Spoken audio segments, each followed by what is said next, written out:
and a little bit of paper. I'm going to start working on this RTX layout. So I have my architect ruler.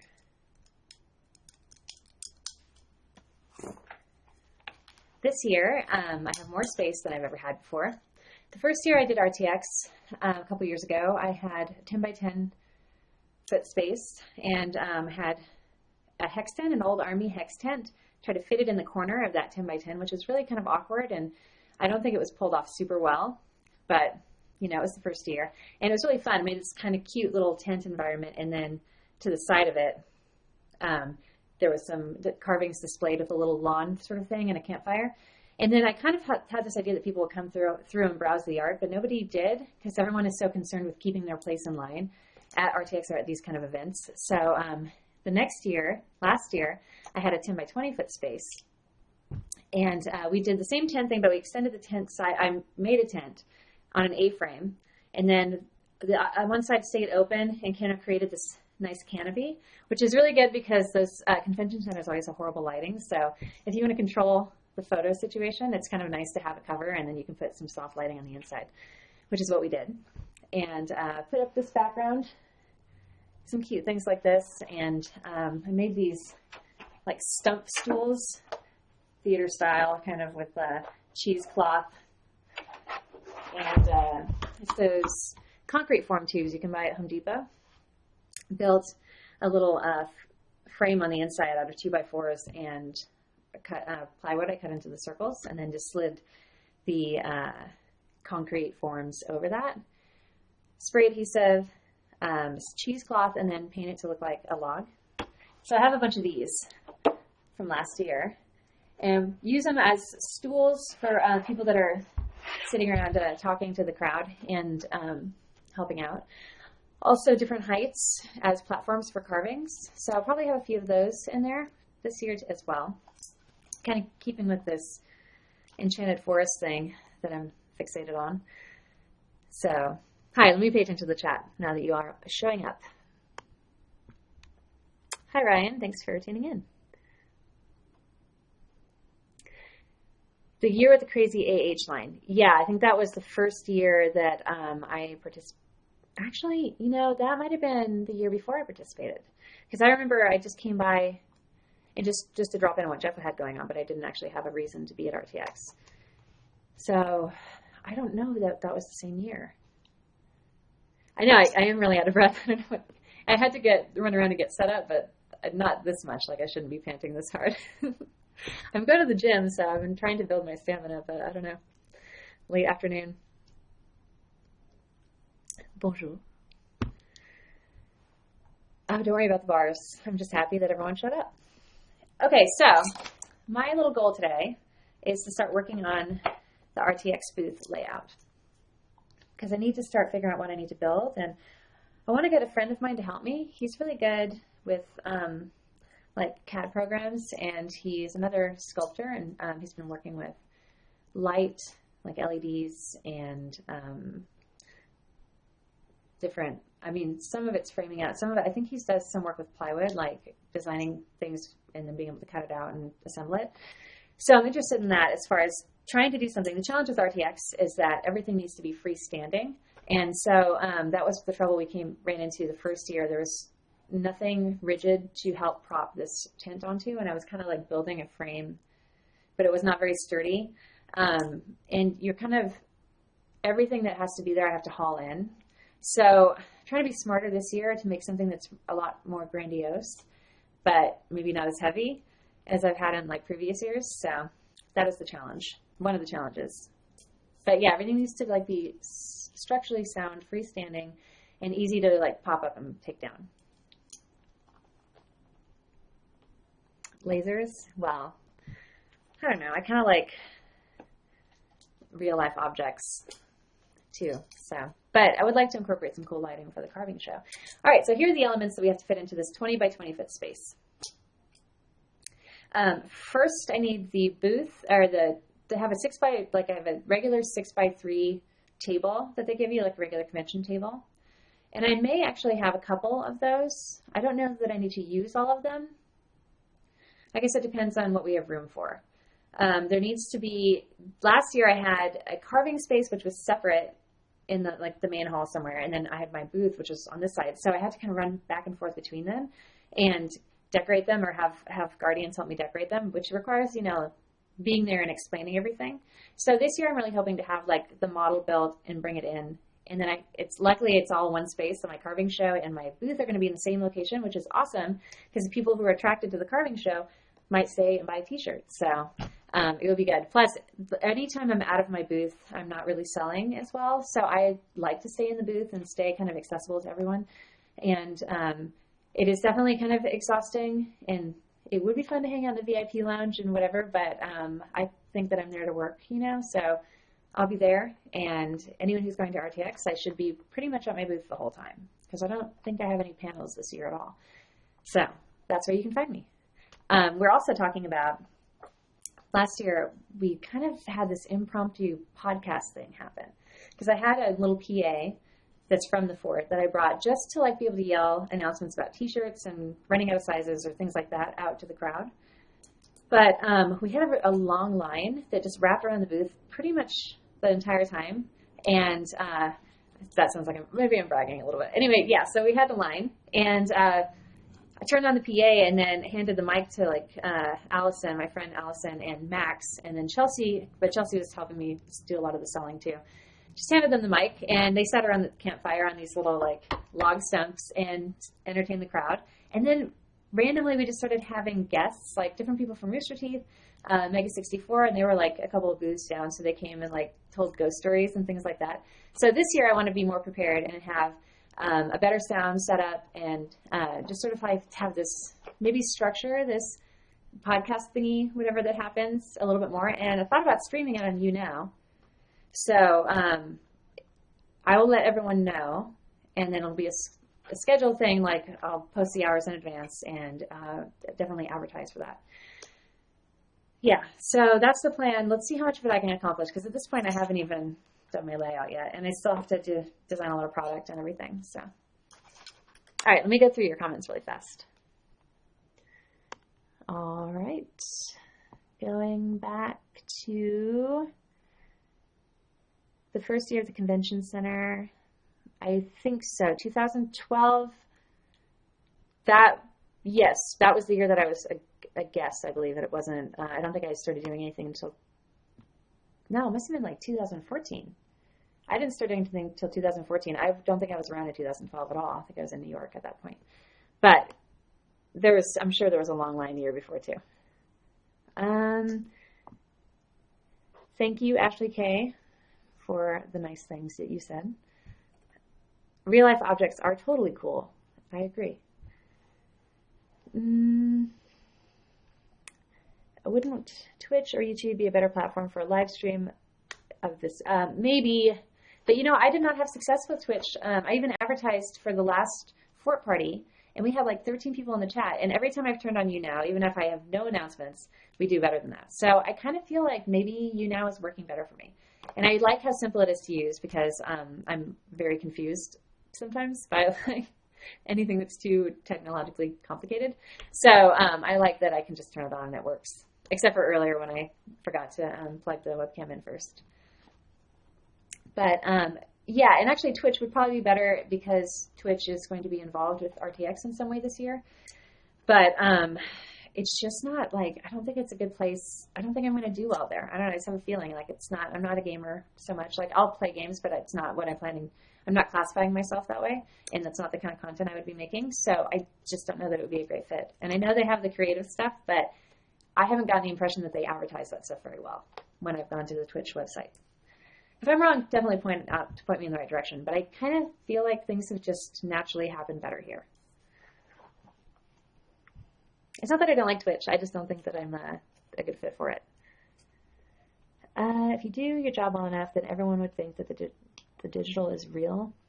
I don't know what you were following there as far as conversation goes. Yeah, well, and then the thing I like about YouNow that we've discovered kind of in the process, I keep kicking this, is that even if you don't have an account, you can watch. And it integrates really well with YouTube, so it's already posting on my YouTube page. I just need to make sure to put it in a playlist that you can find. Anyway, for the time being, I think YOUNOW is where I'm going to be. Also Periscope for like quick little things.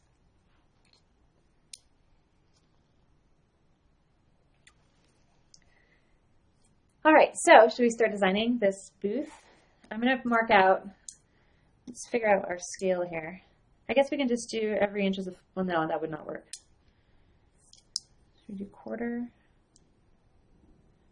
I don't have enough room for half.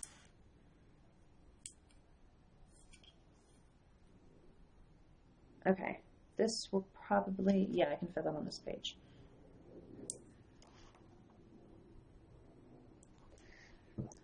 And make a square.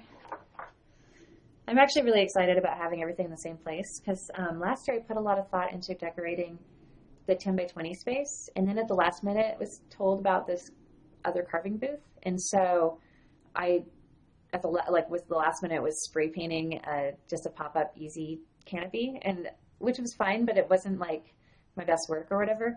So I'm happy to have some time to think about this and to really figure out, first of all, where everything should go, but try to make it in a sort of an installation in itself. And actually, I think I'm going to carve a bunch of magic mushrooms for my Enchanted Forest installation, and maybe some crystals if I have time to get it done. So once I get some of this product finalized, I can go hang out in my space and just start making art. And I don't like repeats, but if I'm thinking of it as a larger installation and experience. And so I think that it'll help me get through, because I'm so easily bored and I don't like to make the same thing more than once.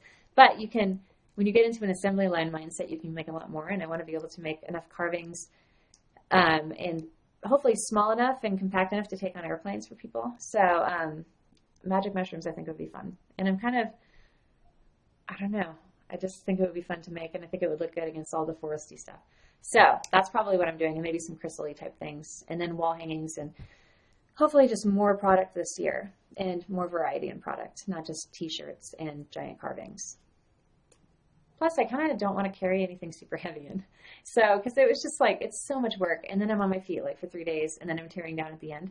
So bringing in more things, smaller things that hopefully we can sell out of, and then have very little to carry on the way out.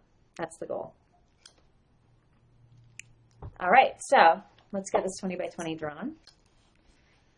And start figuring out where everything is going to go. And I'm probably going to, like I said, if I can get my friend Ian to help me, I'll probably get him involved in some of this booth design stuff. But I haven't heard back from him, so I'm going to operate under the assumption that I'm on my own, and then as people join, they will have hopefully some good ideas, and try to stay flexible.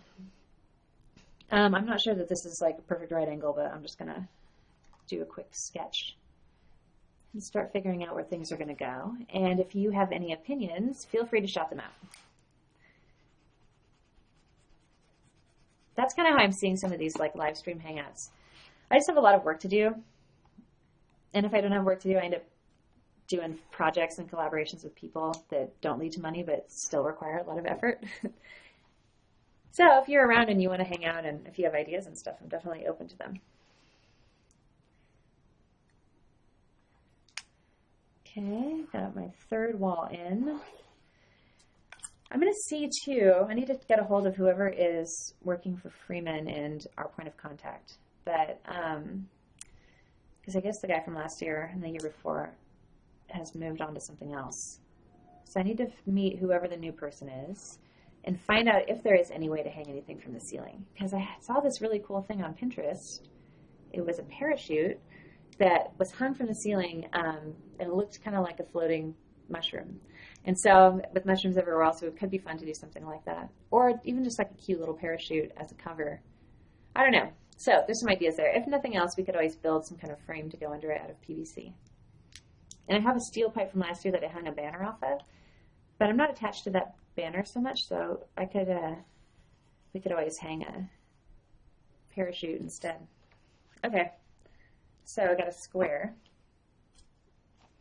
And then the table is going to be 6 feet long, 3 feet deep. And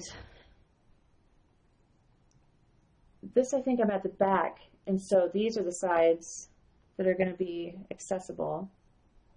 This is the front. So I guess maybe we've always sort of had the booth or the table, the sales table, toward sort of on one side with the display on the other side. That's what we did last year. But now with the forward, if we're going to have a carving stage in there, I'm wondering if maybe we could bring people into it, or if that's just going to confuse the flow. When you go to an event and you have, how many of you out there have actually gone to a convention before? I'll wait for your answers. Because there's different ways of the experiencing it. And a lot of times, like, you have everything that you can see visible hanging behind, and then you have everything, the tables pushed up to the front, and it creates a barrier. But then there are other things that are more promotional where you can kind of walk through them. And as far as experience goes, what do you prefer? The problem with walking through it is that I think it's a little bit unfocused sometimes, and people don't really know what they're allowed to do or where they're allowed to go. And even when I tried to do that the first year, nobody really entered. So that's why I felt like it was a waste of space the second year. But now with a square shape, I don't know. Especially if we tuck like the carving stage into a corner maybe. I don't know. Looks like some of you have been to some conventions. Walking through could create problems. I think you're right, Ryan. But the thing I worry about with the square is that then is it's so deep that even if you have a lot of space, people don't see everything. If you could make a path with duct tape to follow or a mat. Yeah, but don't you think that people require so much explanation sometimes that maybe that would be like, I don't know, or maybe we take like kind of open an entire corner up of it. So maybe it's more of like a U shape or a V shape. And that's just sort of open. Or are we just wasting space that we're given? I don't know. Maybe a sign to show where the best view would be. Well, I think that based on where we're located in the building, because we're kind of like over by the VIP lounge, and it's not really close to anything, which, yeah, so I think that the front of it is going to be fairly like obvious. I guess unless you're coming from the, because no one other than staff people are going to be hanging out in the VIP section. So I think the front will be obvious because it'll be the thing you naturally come across. And the front, I think, should have at least have the sales booth really accessible to it. I'm just worried that that huge block of space, I mean, the obvious choice would be to have the carving stuff totally on one side, because here's the other problem. Carving creates a huge mess. And even though I'm using electric, so there's not going to be fumes and stuff, there's still going to be tons of sawdust and then a little bit of bar and chain oil coming off of the chain. So it has to be really far away from t-shirts and stuff like that. Oh, and I have AstroTurf, but I only have a 10 by 20 piece. Shit. Every year I'm like, I'll never have to buy AstroTurf again, and then it happens that I have to buy some. I'll never get away from it. The V-shape, yeah, it sounds like it could be cool, but I wonder if it's just throwing space away that we could use. Or maybe we try to put things, like maybe the carving stage is up in the back and elevated, because then you don't have to be as close. Or does that kill the carving show experience? Yeah, wood chips like SeaWorld when you get splashed. Except that SeaWorld, when you get splashed at SeaWorld, it doesn't hurt. And it doesn't get stuck in your eye. I usually put deer knitting up around the thing anyway, so chunks and stuff are kept in. And it's good too because then it creates a barrier where people can't walk up just for like insurance purposes. I need to update my insurance. I have a clown insurance because the only kind of chainsaw performance insurance that's out there is like for people who juggle them, I guess. And so that's what the insurance that I have for performing. It's like clown insurance. Anyway, but beyond that, I wouldn't want people to hurt themselves. And sometimes people they want to see what you're doing. They'll just like walk up behind you and you have no idea because you've got all this gear on. And you would think that nobody would get close to you while you're carving, but some people are very brave. I was at a show once, not too long ago, and people are letting their kids like run up right by me, and I was like a foot away from my saw, and I had to like kind of yell at them, and I felt bad, and they were like, "Oh, she's cool. She's run chainsaws all the time." It's like, okay, but I do not want to have that risk and responsibility. It's terrible. Okay. For me, okay, Joseph Pearson said, for me, when I see some booths, I tend to approach the most breathable booths. Yeah, okay. So when you say that, do you mean like just open seeming and not chaotic? Because that is the fear of putting too many things in one place, right? That it just becomes, well, it's eye-catching. I think maybe levels are the solution here. I wonder how high of a riser I could get. Do carving elevated and then display sales, kind of like in a, you know? And it would maximize the space more to have some elevation too. It would look huge. Plus, some of the displays that people do are pretty big. I guess one thing I'll make a note to myself, I should check with the convention center to see what height they allow and if we can hang from the ceiling. Height allowance.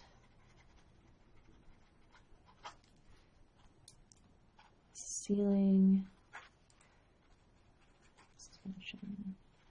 Okay.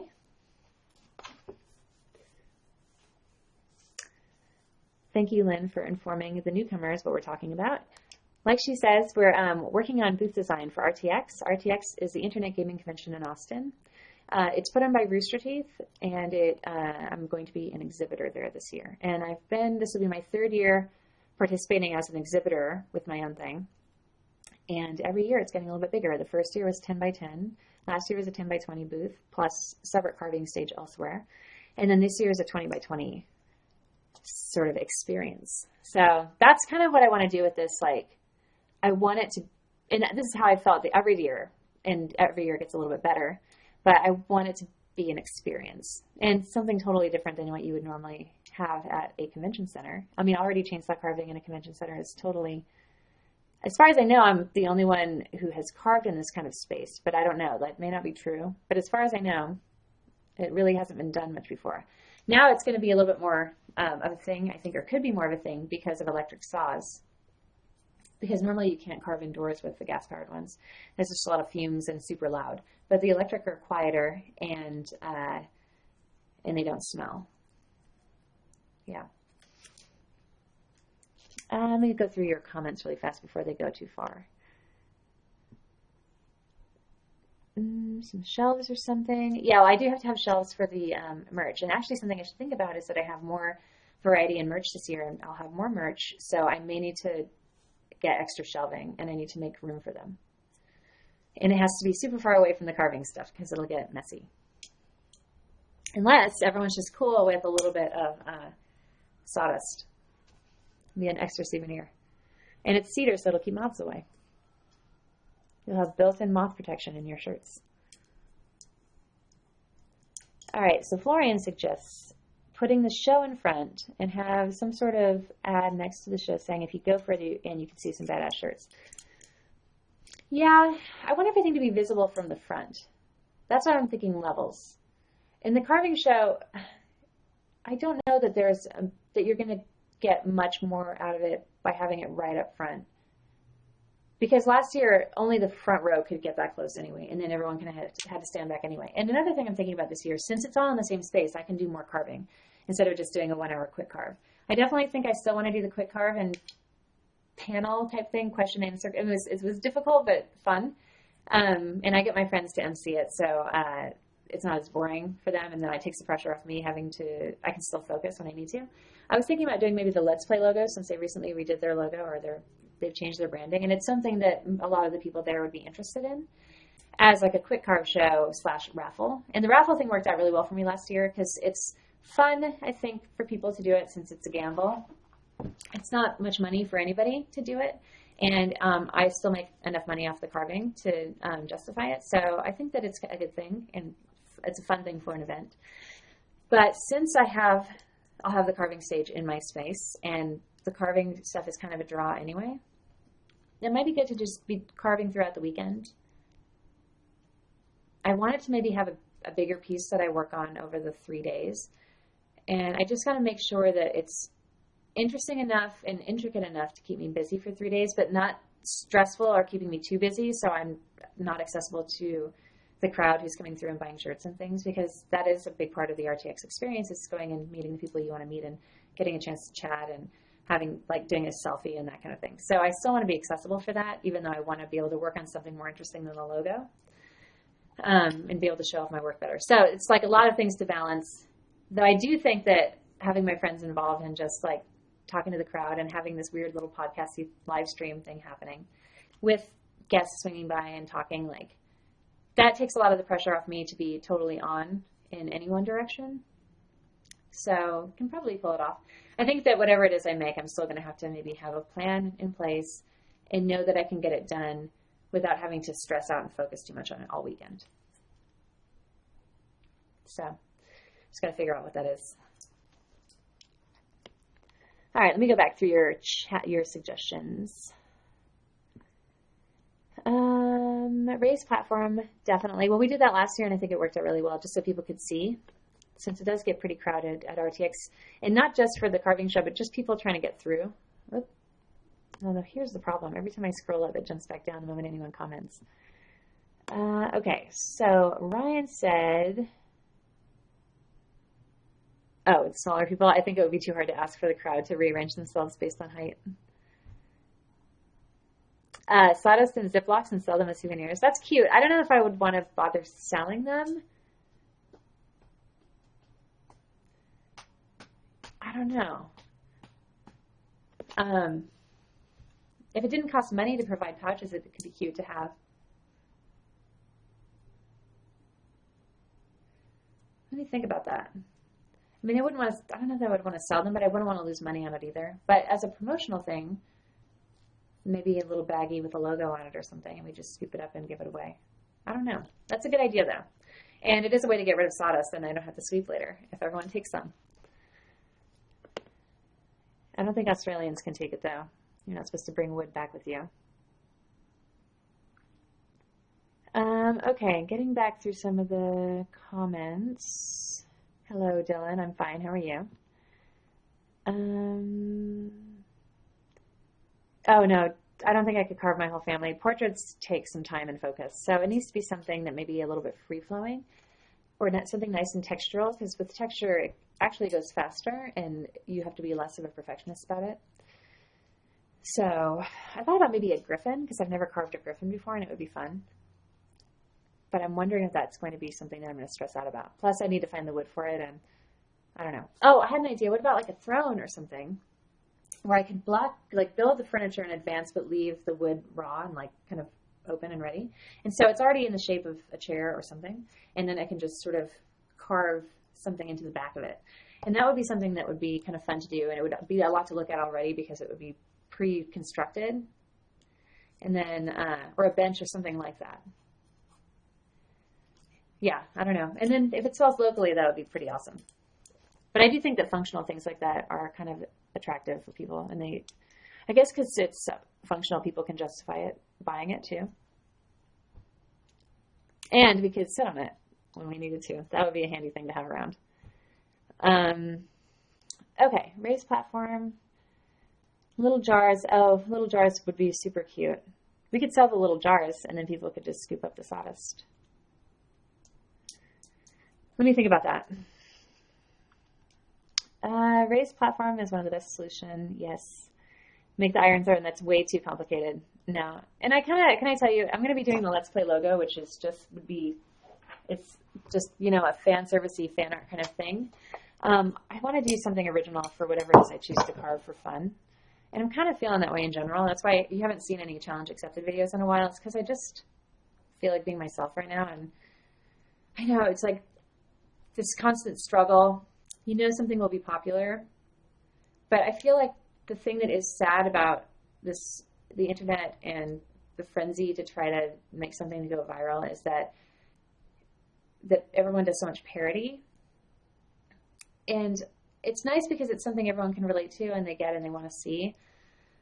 But I don't know, don't you want to see something new and original? Not to say that anything I do is super original, but I want to try to be original. That was why I got into art in the first place, So I don't know. It's a balance. You want to make something that people like, but you also want to feed your soul.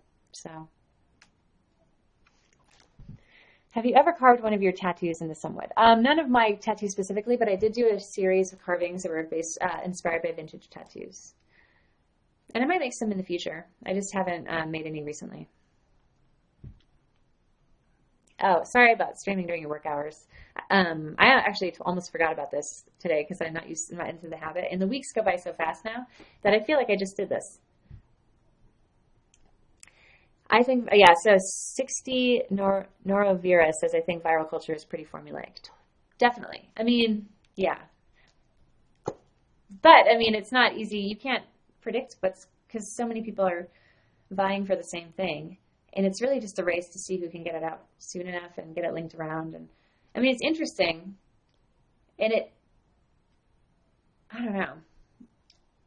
I've heard multiple people say that the thing that they got tired of doing, like when they were doing artists row, like at conventions and things like that, is that just a lot of kind of copying what's already popular. Hey, you want to come say hi? You masturbate?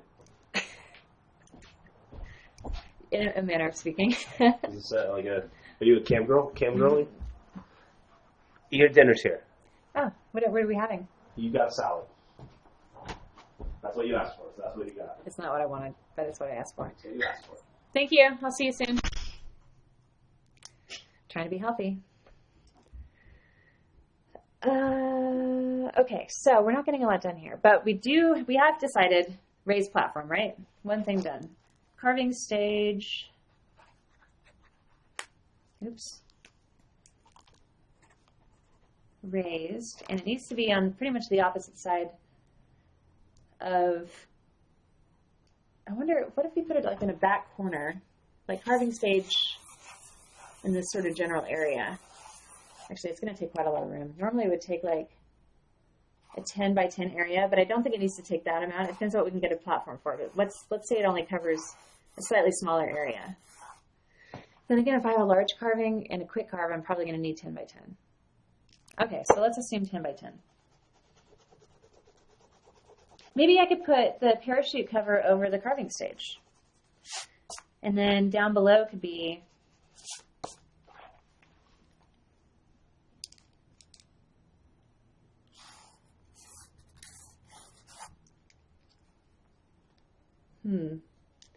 the tent covers a 10 by 20 area, but if this is right here, it's going to block the view to that.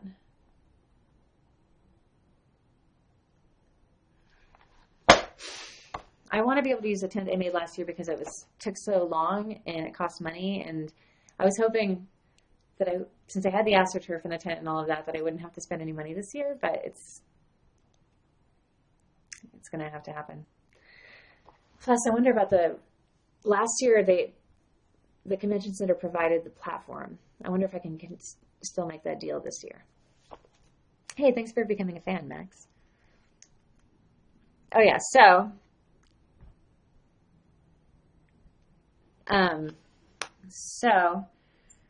that is the problem. We have a 10 by 20 sort of designed tent. So the carving stage can't go behind it unless we change the shape of the tent. One thing we could do is instead of using the A-frame,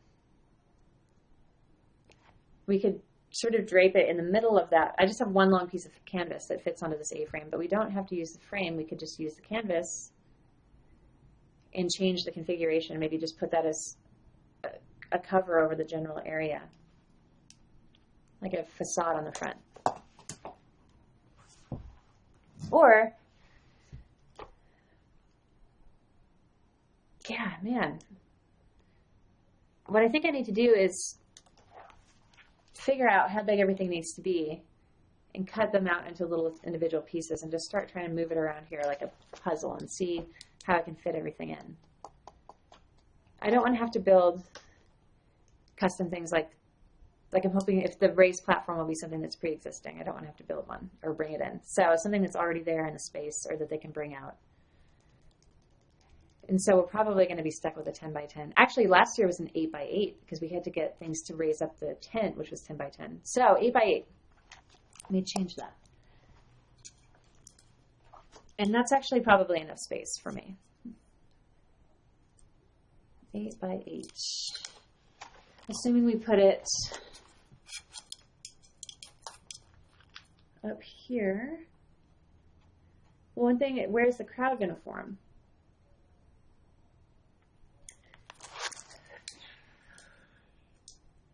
What if we don't raise the carving area and it's down front? And the tent that's in the back is maybe more of a display, which has the merch and everything lined up and propped up. This is kind of awkward, designing on a square.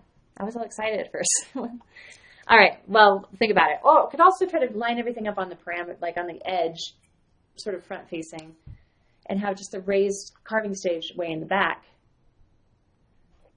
The only thing there is having that cover when we have to raise it high enough to where it doesn't block what's happening on the stage. So I guess I should find out the height of the risers that are available before I do anything, because then I can know how high to make everything else. And I don't remember how tall that A-frame is. So that's going to be something I need to find out too. Sorry, I'm just working through this. I kind of wish I could hear you because I need to shout stuff out to me. I told my dad I was getting sleep. He looked at me and said I was crazy. I didn't like having him. I saw a photo recently that on Facebook, you know, and it shows you those like 10 years ago or 5 years ago you were doing this. And I saw there was a photo where I had like one tattoo on my arm, and I felt, looking at it, it looks so naked now to me. Like, I don't know. I kind of feel like it's armor in a weird way. Oh, so yeah, the spatial thing. So my spatial imagination is not great. It's hard for me to speculate this kind of stuff. Lol. It does kind of like, it makes my brain tired sometimes to think about that kind of thing. But once this part is figured out, this is the kind of the annoying part before the fun creative stuff. And so once that's figured out, and I already know the stuff that I have and how that stuff I have is going to fit into it, then it actually makes it kind of more fun to do the fun, frilly, creative stuff, because you have a certain set of parameters you have to go by. And that can actually be more motivating and inspiring, I think, than having any option in the world open to you. So it's like the veggies of your meal that you have to eat, and then you get to do the fun stuff. The dessert. There's a meat portion in there somewhere, but I'm not sure what the analogy is for that. Don't raise the carving area. It will be level with everyone else. Use some structure or element to influence people's movement. The carving space does. Yeah, I kind of feel like it did help having it elevated last year. But yeah, because having it level with everyone else, if some tall person stands in front, no one else is going to be able to see anything. And it was enough of a draw last year, and I think that the benefit of having it all in one space is that it will be a draw for longer for the booth. So I feel like the carving stage is super important, but selling merch and having that be really easy for people to get to is, from a business standpoint, the most important, even if from a show standpoint it's not. So we've got to figure out a way to balance those two and not get everything covered in sawdust. I guess I could put up some kind of a barrier between the carving stage and stuff if it needs to get too close. I'll have deer netting at least to stop the chunks from flying out of the crowd, but we could do something a little bit more substantial between the merch area and the carving space. That's actually maybe what I could use the other end of that tent. The tent part that was covering could drop down and form like a wall or barrier. So I wonder if I have written down how big that is, like how long that whole piece of fabric is. I may have to just go grab it out of storage and measure it again and just try to move everything around. The 10 by 20 AstroTurf is probably best to keep where it's visible and pretty. Definitely in the area. Oh, so here's the other thing I got to fit into this. Carving space, which we're thinking is going to be 8 by 8. The booth space, which is at least a 6 foot by 3 foot table and shelving and stuff behind that. And then I'd like to have a little area for like the campfire, which is where we're going to be doing our sort of live stream, whatever, impromptu. People just come by, tell ghost stories, and the crowd can listen in or contribute or yell things at us, whatever you guys feel like. But I probably want to live stream that too, so it needs to be kind of like a miniature set. And I would like kind of the whole area to be covered, because one thing I like about my RTX booth spaces in the past, and I'm going to try to continue, for my sake and for the sake of others, is really nice lighting for photos, because that is sort of like a big part of the RTX or any kind of convention experience, is that you get to take a nice selfie. And so if we all look better, we're all happier, right? That's I prefer to take photos in my booth because it's covered with soft lighting and pretty things in the background, instead of out on the floor where everyone looks like 80 years old and sick. So if you come to my booth to take a selfie, if nothing else. Well, if you can't make it to RTX, there'll be another one. And it seems to be expanding. There's one in Australia now, and we'll see where it ends up. It's growing. And I'd like to try to go to all of them. So we'll see. Are you able to accurately discern measurements in your head? It's something I can never figure out. No, Jeff and I are terrible at it. And we keep making this weird mistakes where we don't measure, or we think we measure, or we measure and for some reason it's totally different or feels different when we get an object in the mail. So our whole house is full of like awkwardly large and things that don't really fit, or just slightly too high or whatever. So we're kind of like the eyeball, and we're bad at it. So no, but for this I will definitely measure. And actually, one of the benefits of doing a floor plan and then making a model, with the model I have it helps you feel more confident in the design and see how it actually looks. If you do have trouble visualizing, it's good to make a model, because then you can really see to scale what it will look like. But it's also good because I'm going to have a lot of volunteer help, guardian help, and there'll be a mix of skill level as far as like construction goes. Like sometimes you find a guardian who's like knows how to use a drill and like build stuff in their spare time and whatever, but then you'll find some people who don't have any experience doing that, and they're all eager to help. But it's helpful to be able to say, this is what it should look like at the end, and this is where I want this. This is the model.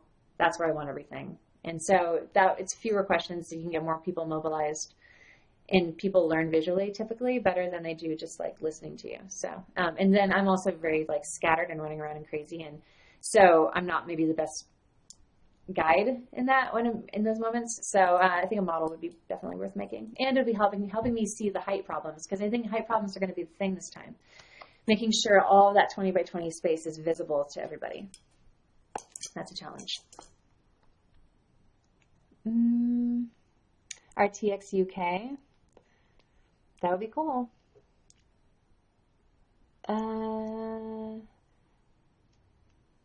Have you ever tried to carve a sculpture like a life-size wolf or something? I made a wolf as a part of carving I did at the English Open, but it wasn't up to scale. It was pretty small. It was sort of like howling at this moon goddess.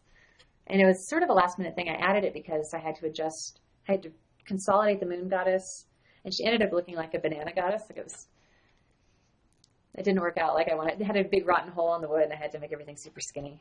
It seems like it's always the case. Yeah, so the banana goddess had a howling wolf, miniature wolf, at the bottom of it.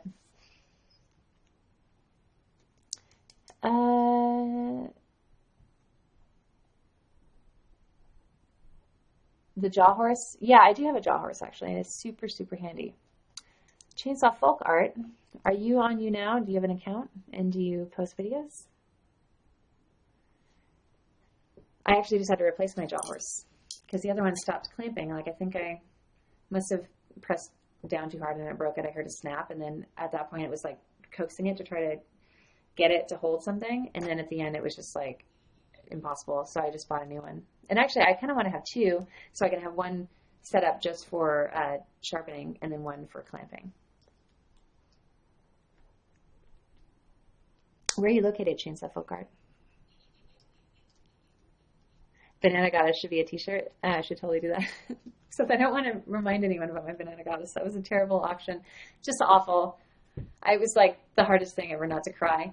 Because, you know, you work for 3 days on something and bust your ass, and like, then there's an auction and everyone's staring at you and it's not going well and no one's bidding, and the auctioneer feels bad for you, so he extends it, but then it just makes everyone, it's just awful, and it just drags out this really excruciating, embarrassing experience way too long.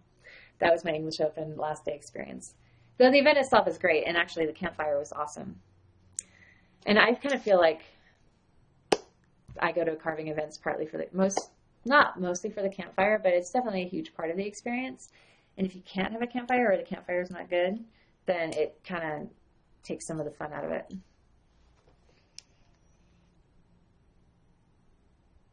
Oh, that's good to know. I did not even try with the warranty, but good to know. I'm sure I'll break this one too. RTX Corpus Christi. I seriously doubt it because it's too close to Austin.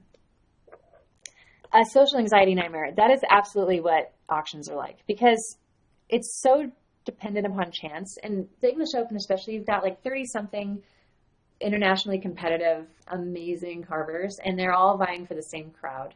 And that day it was like rainy, a little bit rainy, so then half the people didn't show up. And then they have to wait till the end.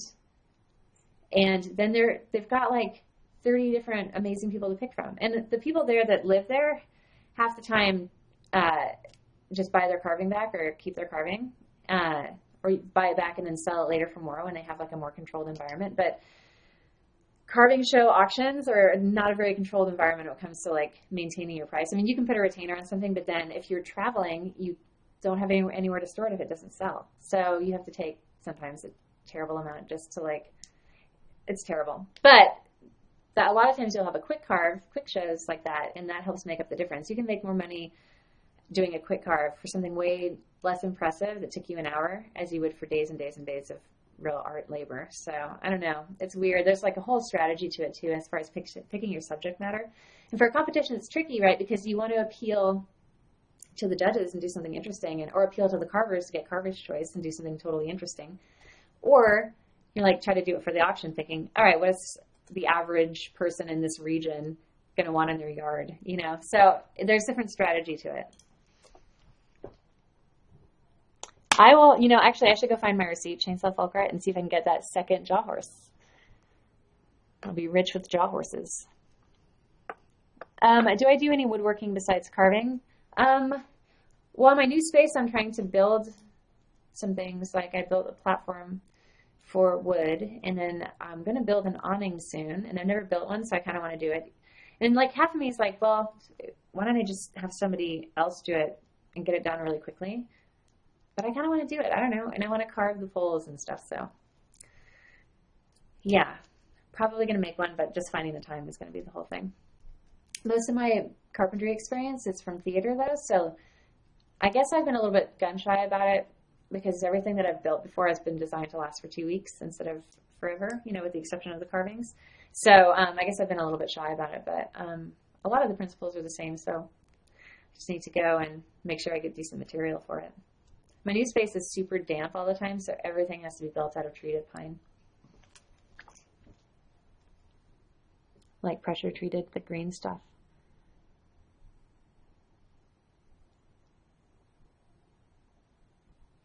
In response to the crowd affects the entire mood. Yeah, that's true. And sometimes it's really just not your day, like even if you can have like a really enthusiastic buyer, but an auction, if you only have one, they'll get it for super cheap. You need 2 enthusiastic buyers, and so that is really tricky too, because like if you make something weird that your little heart wanted to make, even if you're lucky to find one person who's into that weird thing, can you find 2 people who are into it? And inevitably some guy carves a bear and you roll your eyes like, oh great, another bear, and then they like outsell everybody. So I don't know. I guess it depends on your goal. Just serial off your current jaw horse. Oh, well, that is in a dumpster somewhere, but I think I have the receipt, so I will go try to find that.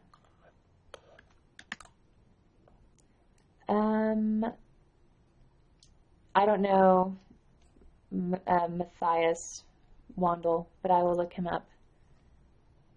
The back of the booth, well, I do have to have some kind of easy access point. So that's something to think about too, especially if we're going to bring in like guests. Last year, from the front, you could just step in. It was like roped off with like cute ribbons and stuff. So I might do something like that because I still have that rope. I like to use a lot of the stuff I bought last year so I don't have to pay for it. And I'm still hiring a lot of help. I'm going to hire camera crew to film the carving show at least, if not like some of the booth stuff too. I'm going to hire my friends to help run the booth and be MCs for it and help run the live stream. And then I'm hiring a sound guy to get all the sound stuff together for the carving shows. And we had like mics that we can move around with, and mics set up in the crowd, and so people could ask questions. And then all of that audio was recorded at the same time, and then we were able to give it to the film crew.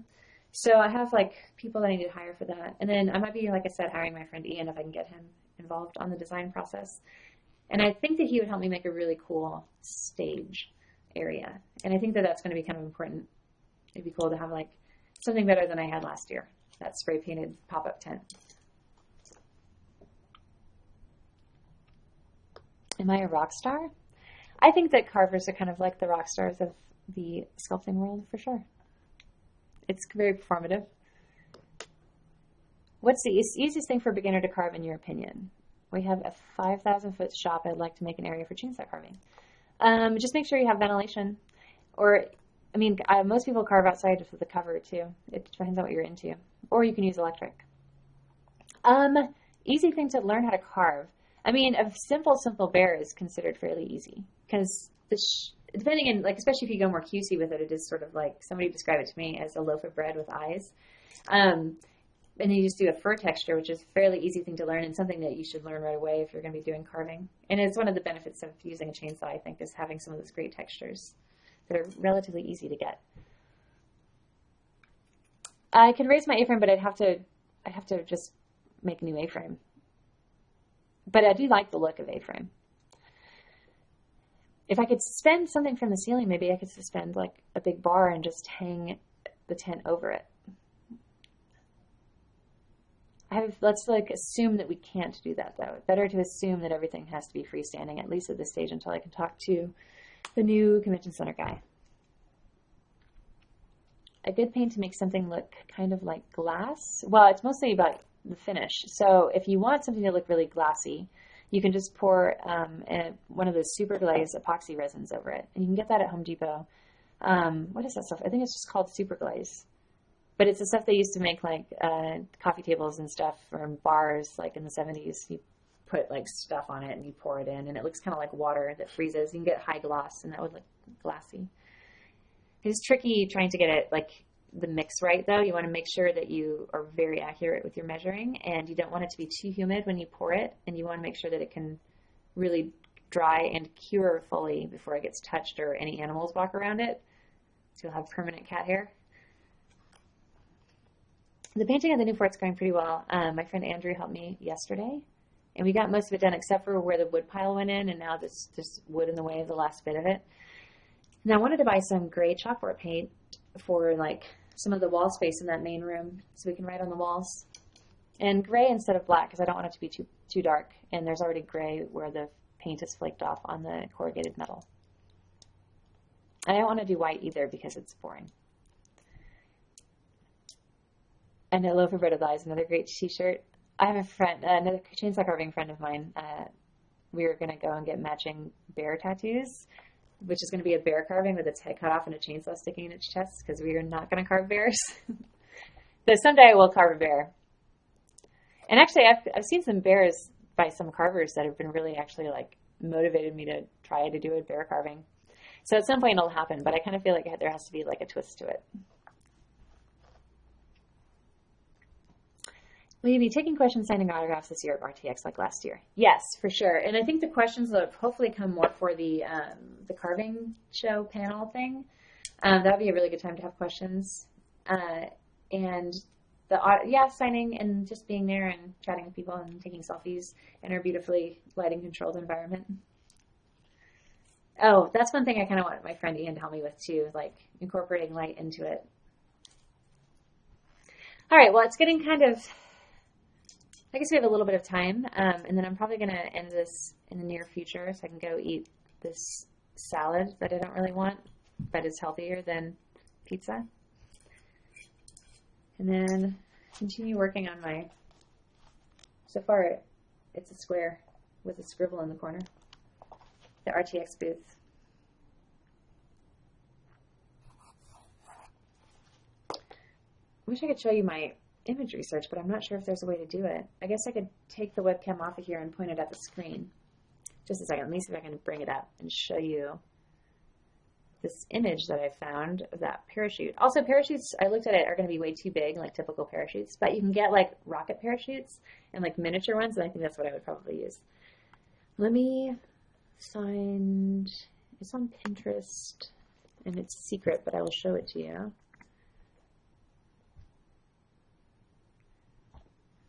Find my RTX imagery pile. And then I'm not sure how well it's going to pick up the screen, this camera, but we can do it. All right. Let's look at this Pinterest page. Let me see how that looks real fast. Okay. Wait a second. This camera's not even being used. We had it set to... What? What the hell? Why would it switch? So this whole time, okay. See, this is why I can't even use Switch. If I can barely handle you now. All right, never mind. But I will find some imagery for next time, and then I'll have it up when we actually start delving in. This will not be the last RTX Booth Design live stream because it's going to be kind of the main focus up until RTX, pretty much, getting all this stuff done and designed. So I'll give you updates, and then even when we get to the model making, maybe that could be a stream in itself, just making the model. And maybe I should get a friend, because it's sometimes easier when doing something that's making focused to have somebody there to interact with the chat more and take questions and talk to people. It's difficult to do both at the same time. And why is my webcam not working? I think I set it. Maybe somehow when I moved out here and, oh, I refreshed the page. That's probably what it was. All right. I wonder if there's a way I can set it for default. It's, yeah, sorry, Shannon. It is kind of wrapping up, but I'll be doing more of these. Like, I'm going to try to stick to the once a week thing. I didn't get a video out this week. I keep saying I'm going back to weekly videos on YouTube, but the main problem I've had lately is I'm really stressed out and I have a lot of things to do, and I don't feel like I have anything really interesting to say about them. So that's why we're going to be doing these kind of like little work sessions together. And then I think next time if I have a friend, when we start doing this RTX Booth Design stuff, it'll help balance the chat and the making. So yeah, it might become a little bit more maker focused in the near future. Focusing on product design and getting some of these products made, and then also designing the booth and the display and getting all of that stuff organized. So that is my near future until early July. Also helping out on a RT project for Jeff. Like, I'm getting a bunch of Dungeons and Dragons miniatures and things like that together and painted.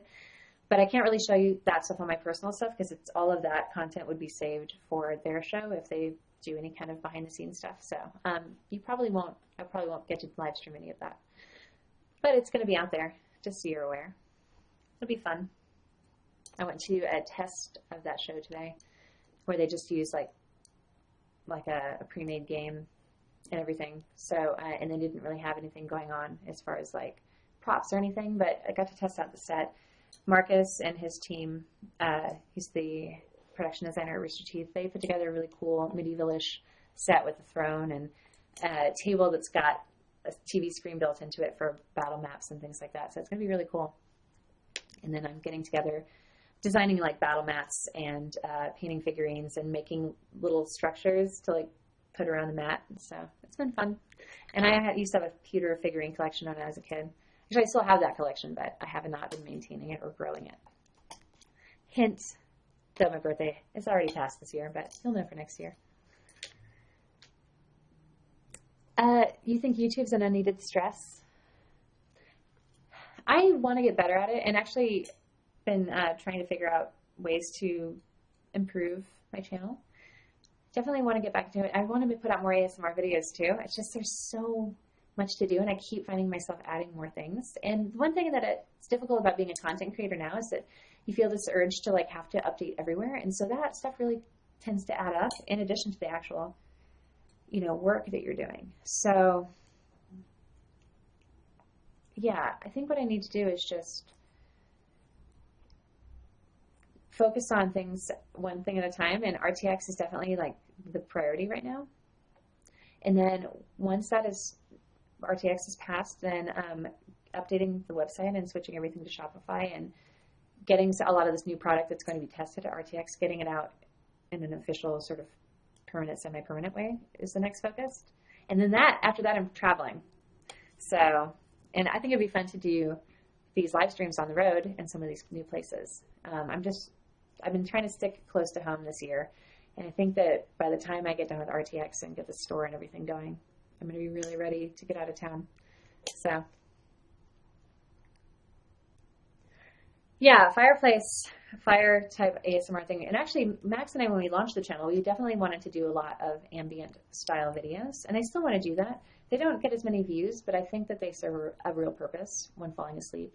And I do think that there is a lot of potential there, especially if we could do longer ones, because I think that the videos that are ambient like that are no talking when it comes to the ASMR stuff, if they're like 8 hours long or something that's going to be able to go like your whole night's sleep, like they do a lot better. So maybe we start experimenting more with length on those ambient style videos. Advertising is totally a job by itself. You were right about that. Like, and the thing that I'm kind of annoyed with myself lately is that trying to focus on business stuff and getting all of these things together is really kind of disconnecting me a little bit from the creative stuff. So and that's why I'm the struggle with original versus popular, you know. You can go in one direction and grow numbers and have more Twitter followers and everything, that's great, and grow YouTube numbers, and that's great. But then you look up and you realize that you haven't, I don't know, like when it comes to the carving stuff, if it's nice to have like a whole bunch of people like something because it's Groot or whatever. But if I have a carver friend who likes something that I made that was out of my head, like, or somebody who knows about the art, like, or another artist, like I'm like, oh wait, that got their attention. Like, I feel like they have a higher standard of what they know about or what they appreciate. So if like, that's kind of like an added little bonus. And I've noticed that the more pop culture stuff I'm doing, it might have more numbers, but the people that I'm trying to impress don't seem as impressed. So I don't know. And not that everything should be for other people, but it's hard not to be, I don't know, aware of it. I'm sure that's the same with you guys. Like, if you have a friend that you know in real life that likes something versus something you've never met in real life, like, you're going to think about, you know who that's coming from. So you have, like, I guess, you know what standard and stuff that they hold it at. And if it's something, if they do the same kind of thing you do or they're in your field, like, that is like an extra compliment. Yeah. And there's some, like, carving people in the carving world that I really would like to hang out with and carve with and do some collaborations with. So I need to maybe take a break from promoting at some point and just go and be an art hermit for a while. Thanks, Mariah. Yeah, for sure. And it's not that I'm like Solix gamesy. It's not that I'm like not valuing the appreciation of everybody and other people. But when you know that somebody knows like the ins and outs of what you're doing and they still like what you do, like, that's just like, oh, okay. Like they're not impressed by it. There's no mystery or anything for them. They know exactly how you got there, but they appreciate the idea that you had or your ability to pull it off. Hey, thank you for becoming a fan, Emo Wolf. No, it would be cool to get a promoter or a manager for sure, but it has been a thought for sure. But I have to tell you, there's something about giving up that control. And in my experience, outsourcing things is really helpful to delegate and to be able to focus on what you do well and find somebody who's really good at doing something.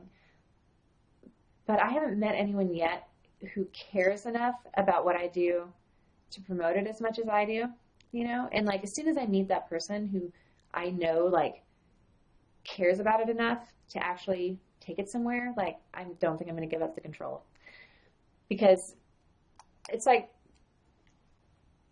yeah, I don't know. Like, they have to really either really know what they're doing and it's no effort for them to make it just amazing, or they have to really be invested. But I have never met anyone who's as invested as I am in my own work yet.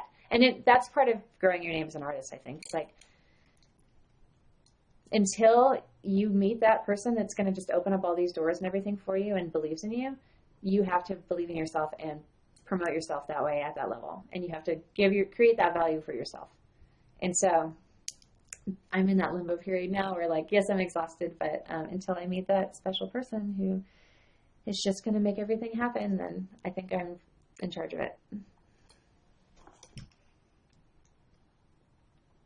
yes, as far as the authenticity thing, for sure, Nora Vera, but also I just think like,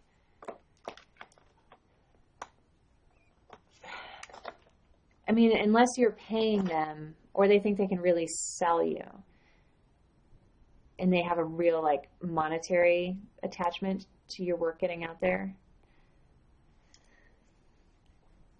I don't know. Maybe it's a trust thing that I need to get over. I don't know. I'm a coder and cosplayer and I don't do that stuff. I can promote you only at forums for nerds. Thanks, though.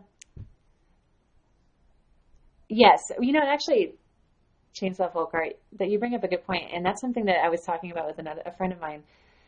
We both have, like, our spouses are totally supportive of us going off and, like, carving shows and doing all these things, but we don't have the kind of spouses that tag along and, like, do all of the other stuff other than the carving. Like, there's some carvers out there that have, like, their spouses really involved in their business and do, like, handle the booking and handle talking to the customers and like all of that stuff while they're able to carve and keep their mask and everything on. And we're usually kind of at these events alone and having to do all of that ourselves. And so not to like compare or say that, but I do see that the carvers that are like a team, so carver and spouse who does a lot of the business stuff or promoting or whatever, they tend to do like a lot better as a business than the ones that are trying to do everything at the same time.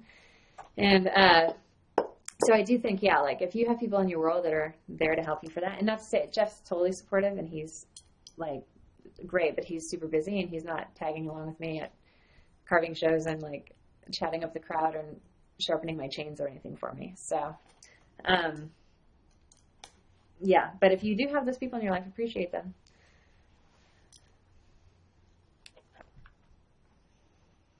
I do listen to Neutral Milk Hotel.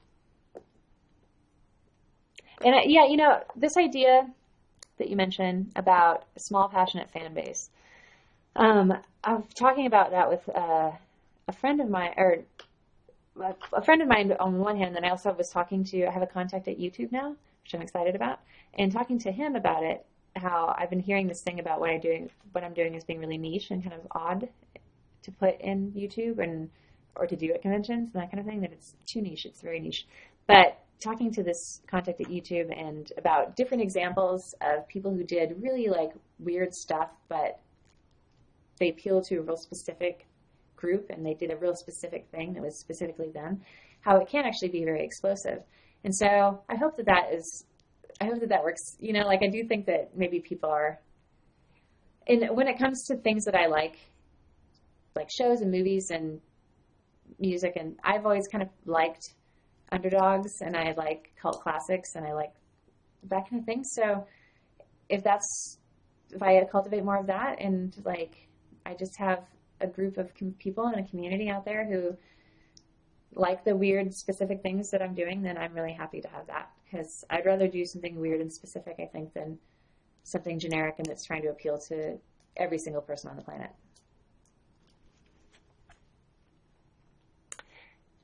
It's more than just quality over quantity. I mean, I think that's definitely part of it. But I think it's like originality over the bandwagon. Like trying to do something different.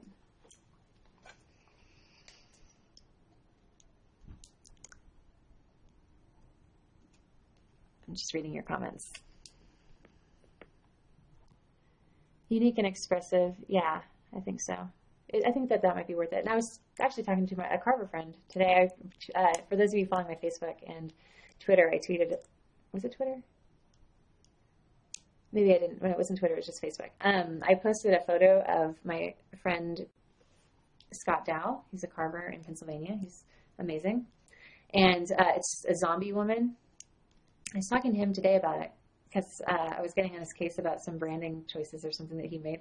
And he was just like, yeah, that's the point. Like, I just want to make stuff. Like, I just want to put work out there and make it, and we talked about this idea of like wanting more than you need versus just being happy with what you have and growing that and focusing on that. And he always does work that is interesting and like that he seems to really want to do. And we both are not maybe super into the speed carving thing or like becoming a machine, you know, just to like make a lot of money or whatever. So where was the point of this? Oh, uniqueness and maybe ignoring ambition for a while and focusing on just like getting what you want out. This is becoming very disjointed, this conversation. That's probably because I don't have somebody here to keep me on track. All right, let me read a few more of your comments, and then I should probably go eat this stupid salad that I ordered.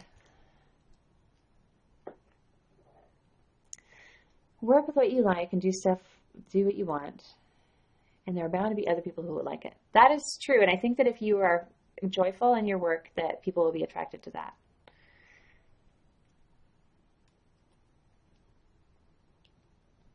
Yeah, I think yeah, for sure. So people can tell when you're actually passionate about your work versus just trying to get fans. I think that's true. I mean, I think that it's hard enough to keep doing things, especially because, like, it's nice to have these moments where there's feedback, but a lot of times you're off on your own, especially if you're an independent artist, like, it's a lot of alone time. And it's very easy to get in your own head and get doubtful about things, you know, when you don't really have feedback. I mean, in some cases, it's easy because you don't really have to deal with people, so you do whatever you want. But you never are completely alone. And to make money, you have to think about what customers want or what people are going to want to buy. So there's no way to totally disconnect from that. But I don't remember where I was going with that. Where was I going with that? Oh, but yeah, so I think that if you are able to maintain, if you can keep your joy up, you're going to keep your productivity up. And you'll get more done if you actually allow yourself to be happy. Or that's the idea, right?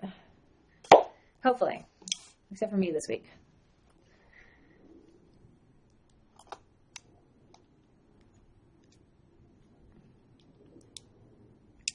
But sometimes, I mean, I don't know, like, even if you are loving what you're doing, it's getting ideas. I don't know. I mean, at some point you have to go and just look around and see what other people are doing. I should probably be doing more of that, going and seeing people's shows and stuff. What is the most exciting thing that inspired you the most recently? Like, is there anything that you just caught wind of or whatever that you're super into right now that is making you excited about things in your field or whatever that you do? Let me read your responses to that question. Oh, I do have a P.O. box, but what is my address? I have not memorized it yet. I really need to do that. And I keep meaning to put it down in a place, and I have it on my phone, but my phone's not in here. I will put that up someplace publicly, maybe on the website. But I just got a P.O. box, and that would be the best place to send anything.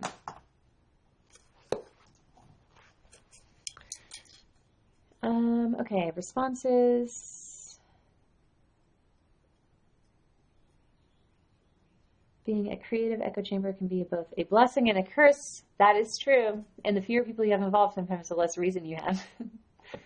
I do kind of miss, I do like collaborating. And so, yeah. And it is I do think it's like a muscle that you have to keep exercising or it atrophies. Especially if you're by yourself a lot. And that's something I became aware of recently. I kind of lost my temper with somebody. And I really did not did not act very well. Like I should have kept my cool better. I'm just out of practice, you know. New super collider being plain, really huge project from an engineering standpoint and would love to work on it. Cool. Let me see if I missed one before that, because it looks like I may have missed some with comments. Getting really into automatic drawing and surrealism. Love the concept of letting your subconscious run free and create things. Yes, but watch out for spirits who sneak in. The automatic writing. You will get possessed. Going to the zoo for inspiration. Do you draw animals? What do you do with that inspiration? Shannon. Work in retail, and anytime I have a positive experience with a customer, it refreshes me. How often does that happen? Unpleasant Fox says, probably cosplaying. Just seeing pictures of Meg Turney and others really inspire me to get fit and healthy look good after my body more. I've been exercising more too, and I think it does help with your brain, you know, like burn through excess thoughts and feelings and then become happier in general. So I think exercise has been really good for that. Going to try and do graphic designing, but for now I can only do small sketches. Drawing takes a lot of discipline. I should draw more, but it takes a lot of discipline.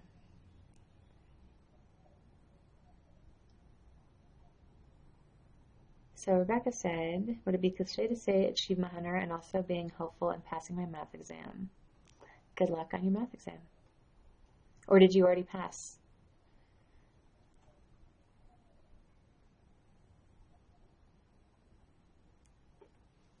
So a few times a month, 14 years on the sales floor, that is a lot of years. I only did retail once, and it was actually really fun retail. It was a costume shop, and it was just not my favorite thing to do. There's too much downtime where you're like standing around. I kind of prefer jobs so there's always something to do. I was a cook for a lot of my youth. In that job, there's always something to do, and if you're not cooking, you should be cleaning or restocking. You're inspired by urban vinyl figures. So are you carving like things that you find on a larger scale? Watching anime. Inspired by self-taught artists like R.A. Miller, S.L. Jones. I'm not familiar with either of those. Hey, if you're on, are you on Facebook, Chainsaw Folk Art? If you are, send me a message and I'll add you.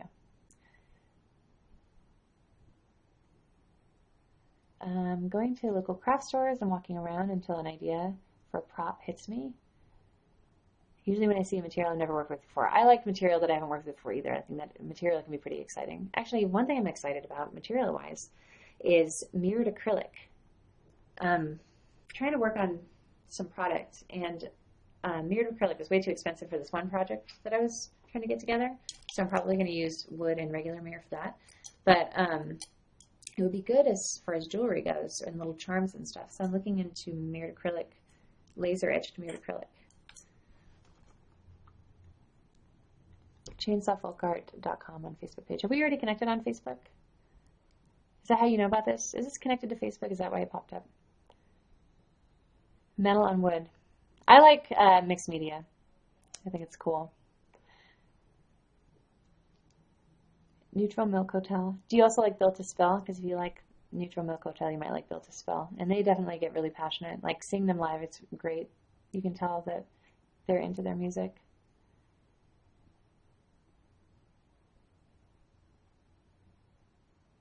So the third time taking the math test, good luck. I hate math. Good luck. The best part about math exams is that eventually you get to the end of them and no one ever makes you do math again.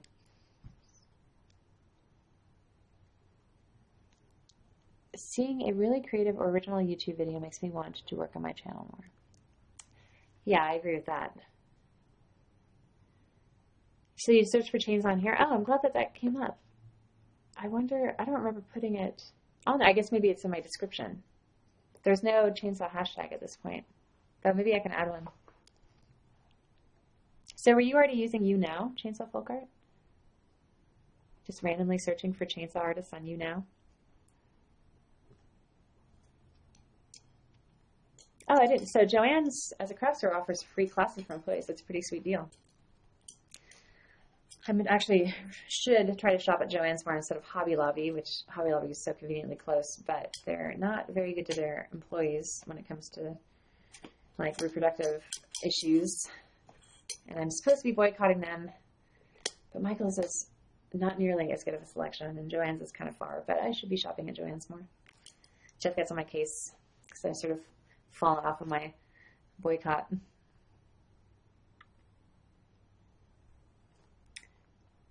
To brainstorm ideas for clothing for the Olympics Australian team. That's cool. So are you a clothing designer?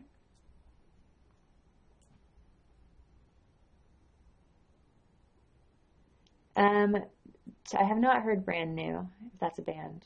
Right now I've been listening to, I recently added some Jeff and I were listening to twee and cuddlecore. I don't know if you guys know those genres. I guess cuddlecore is a subsection of twee. And twee is like stuff that's super nostalgic sounding, like She and Him and that kind of style of things. And then cuddlecore is stuff like Go Sailor, which is a really fun band. Stuff that sounds like has sort of a rough, punky kind of music, but Swedish sounding lyrics or vocals. Yeah, and so we downloaded the Bunny Grunts. I like them. And then I've been listening to Go Sailor recently. It's been stuck in my head lately. I don't know why. And then I downloaded Chainsmokers too to work out to because it's a little bit upbeat. So I'm listening to the Chainsmokers. And then Rilo Kiley, which I've actually recently discovered, even though they've been around for a while. But I hadn't heard them until it popped up on Pandora for me. And then also Courtney Barnett, though I've kind of burned myself out on her, so I'm taking a bit of a break. All right, so see if I have any other questions or anything that I need to respond to before I head out and eat this terrible salad. All right, well, you guys, I don't know if I leave here, if you can continue your chatting. Do you guys know if I leave, if you're able to stay chatting in this room, if you all became best friends? Because that is something I think that Twitch has, right? Where can't you maintain the chat longer? Or do you have to go jump on somebody else's stream?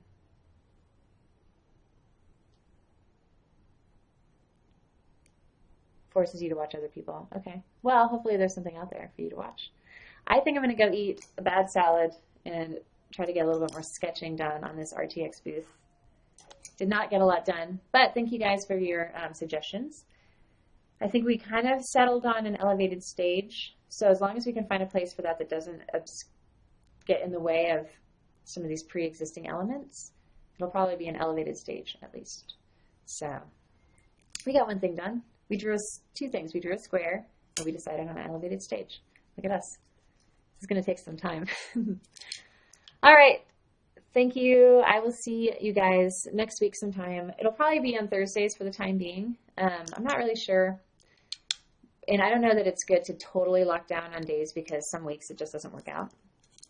And then like traveling and stuff too, it might be better to like keep it loose for the summer anyway, because with travel, it may not fall on a day where I have internet or whatever, like if I'm road tripping. So, okay guys, I will talk to you later.